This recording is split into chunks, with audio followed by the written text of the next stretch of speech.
Você tem uma informação importante para passar para a gente em relação a esse atrito entre TSE e Ministério da Defesa, né, Zé?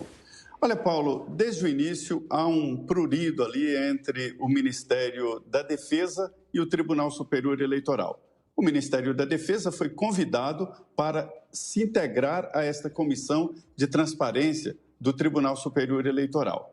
Mandou algumas, vamos dizer, considerações sobre o que viu no Ministério da Defesa, no Tribunal Superior Eleitoral, sobre as urnas eletrônicas, e aí entendeu o Ministério da Defesa de que houve um desdém por parte dos ministros do Tribunal Superior Eleitoral com as informações e com as observações, fazem questão de dizer os integrantes do Ministério da Defesa, técnicas e não políticas. E aí, hoje, Paulo, protocolou no Tribunal Superior Eleitoral, o Ministério da Defesa, um documento muito robusto, muito forte, muito amplo, né? Com um resumo, logo depois, um anexo, indicando ali situações em que o Tribunal Superior Eleitoral deve tomar muito cuidado. O primeiro cuidado é o seguinte: segundo a avaliação do Ministério do Exército, que mandou técnicos da área cibernética, é preciso um cuidado especial sobre a proteção interna. E aí o Ministério entendeu que há um cuidado do Tribunal Superior Eleitoral com ataques externos, mas não tem defesa para os ataques internos. E aí dizem os integrantes do Ministério da Defesa, é preciso um cuidado redobrado também internamente, porque são humanos, são pessoas que, apesar de funcionários públicos e tal, têm sim paixões e isso é muito perigoso. Então, o primeiro ponto é esse: cuidado com os ataques internos, que não há registros nesse sentido. Por outro lado, também há cuidados a serem tratados nas urnas eletrônicas. E aí, dizem os militares que avaliaram, os técnicos, de que as urnas, 39% delas não passaram por testes públicos. São urnas de 2020 e que ainda não passaram por testes públicos. Mais de 30% é um percentual muito grande nas eleições. Por outro lado, também é preciso apurar, aí dizem, seguir a lei eleitoral, fazer uma apuração pública dos votos de todo o país. E ainda o teste de integridade.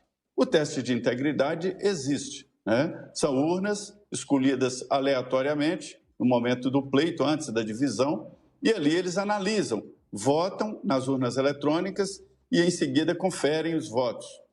Acontece que o Ministério indica que, se houver um programa embutido na urna, ele pode identificar esse teste de integridade por falta de entrada da biometria de cada eleitor, né? Então, é preciso esses cuidados, segundo esse documento, esse farto documento que foi apresentado ao Tribunal Superior Eleitoral. Havia uma expectativa, uma dúvida, se os militares continuariam nesta comissão de transparência. E a resposta é sim. Eles continuam, dizem, reforçam que foram convidados para participar, estão fazendo o seu papel, torcem para uma eleição tranquila e no pós-eleição também, mas dizem que é preciso tomar esses cuidados. É este o documento protocolado no Tribunal Superior Eleitoral. Um documento muito grande, fiz um resumo.